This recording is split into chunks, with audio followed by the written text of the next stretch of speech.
Baik, di sini saya akan menjelaskan secara singkat tentang derivat atau turunan dari kulit. Baik teman-teman, derivat kulit atau struktur turunan dari kulit itu sendiri adalah struktur yang berkembang dari kulit embrionik. Derivat atau turunan kulit dibagi atas beberapa bagian. Yang pertama adalah kuku, di mana kuku adalah bagian tubuh hewan yang terdapat atau tumbuh di ujung jari.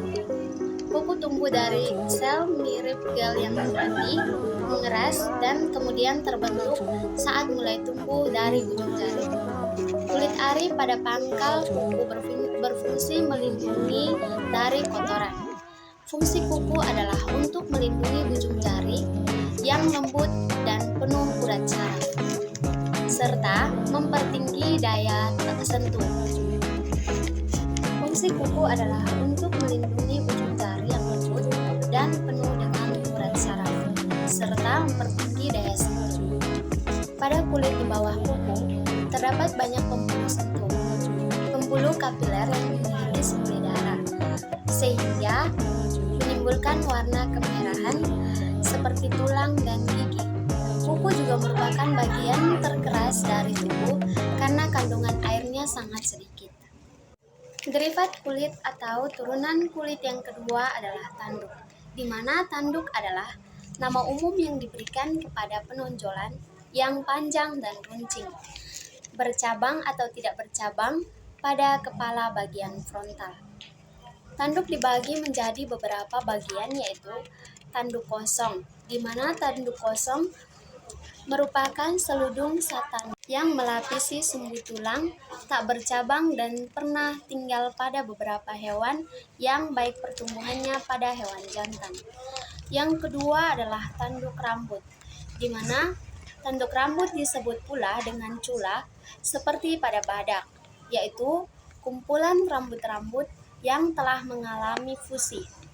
Baik teman-teman, di sini yang dimaksud dengan fusi adalah proses diferensiasi sel atau pembentukan jaringan dan organ tubuh. Yang berikut serangga atau adler. Pada rusa terdapat penonjolan tulang frontal yang dapat tumbuh dan bercabang dan dapat pula dilepas. Derivat atau turunan kulit yang ketiga adalah sisik. Berdasarkan bentuk dan bahan yang terkandung di dalamnya, sisik dibedakan menjadi beberapa bagian, yaitu yang pertama adalah sisik kosmoid. Sisik kosmoid dianggap sisik yang panjang, primitif, lapisan terluar atau ganoid yang materialnya berupa garam-garam anorganik. Kemudian lapisan berikutnya adalah kosmin, dan lapisan yang paling dalam adalah isopedin. Sisik yang berikut adalah sisik flakoid, di mana bentuk sisinya menyerupai bunga mawar dan dasar yang bulat atau bujur sangkar. Sisik semacam ini terdiri dari keping basal yang letaknya terbenam di bagian termis kulit dan suatu bagian yang menonjol berupa duri keluar dari permukaan epidermis. Derivat atau turunan kulit yang keempat adalah bulu. Pertumbuhan bulu diawali dengan pertumbuhan papila dermis. Ada 3 bagian dari bulu. Tipe bulu yang pertama adalah pena. Tipe bulu semacam ini terdapat pada sayap yang disebut remiger dan pada ekor disebut retrisa. Tipe bulu yang kedua adalah plumula. Tipe bulu semacam ini terdapat pada anak burung dan berfungsi sebagai isolator. Tipe bulu yang ketiga adalah filopluma, yang merupakan bulu-bulu rambut yang sangat halus seperti yang terdapat pada burung kasuari. Derivat atau turunan kulit yang berikut adalah rambut, di mana rambut merupakan organ seperti benang yang tumbuh di kulit hewan dan manusia, terutama pada mamalia. Rambut muncul dari epidermis atau kulit luar, walaupun berasal dari folikel rambut yang berada di bawah dermis. Rambut pada manusia tumbuh di seluruh permukaan kulit, kecuali pada telapak kaki, telapak tangan, dan bibir. Yang berikut adalah struktur atau susunan dari rambut, dibagi dalam beberapa bagian.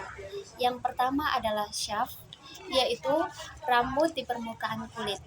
Yang kedua adalah akar, di mana rambut tertanam di bawah kulit. Yang ketiga adalah folikel, yaitu pori-pori kulit yang dilalui rambut. Yang keempat adalah papila atau ujung yang ditumbuhi.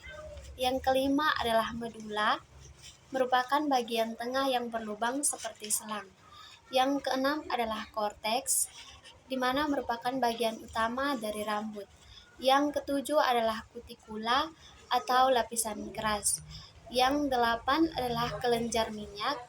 Sembilan otot berekor, di mana otot berekor ini dapat membuat rambut bisa berdiri. Yang ke-10 adalah pembuluh syaraf, dan yang terakhir adalah saraf.